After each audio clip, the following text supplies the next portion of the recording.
নমস্কার দর্শক বন্ধু, প্রাচীন বিদ্যা চ্যানেলে আপনাদের স্বাগতম। অনেকেই আমাকে অনুরোধ করেছেন যে কোনো সহজ অথচ মারাত্মক শক্তিশালী বশীকরণ টোটকা দিতে। আজ আমি আপনাদের জন্য নিয়ে এসেছি নাম জপ বশীকরণ। এটি এমন এক প্রাচীন তান্ত্রিক পদ্ধতি যা প্রয়োগ করলে আপনার কাঙ্ক্ষিত ব্যক্তি আপনার স্মরণে অস্থির হয়ে উঠবে এবং আপনার সাথে কথা বলতে বাধ্য হবে। এই বিদ্যাটি শুধুমাত্র নিজের স্বামী বা স্ত্রী বা সত্যিকারের ভালোবাসার মানুষের জন্য ব্যবহার করবেন।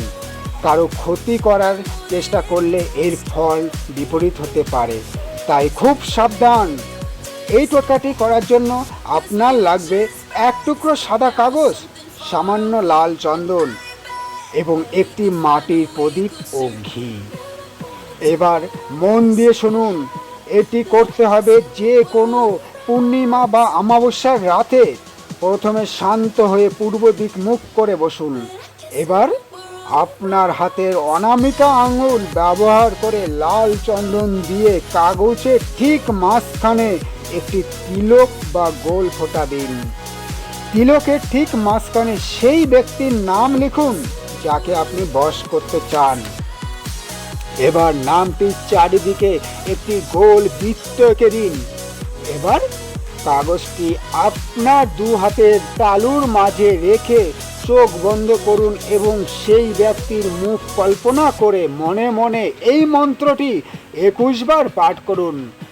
ওং হ্রিং ক্রিং অমুকং বশং কুরু কুরু সাহা। মন্ত্রে অমুকং এর জায়গায় আপনার কাঙ্ক্ষিত ব্যক্তির নাম বলবেন। মন্ত্র শেষে কাগজটি ভাঁজ করে প্রদীপের আগুনে পুড়িয়ে ফেলুন। কাগজটি পুড়ে ছাই হয়ে যাওয়ার সাথে সাথেই আপনার কাজ শুরু হয়ে যাবে। ছাইটুকু বাড়ির বাইরে কোনো গাছের গোড়ায় ফেলে দিন। বিশ্বাস রাখুন, মা তারার আশীর্বাদে আপনার মনের মানুষ আপনার কাছে ফিরে আসবেই।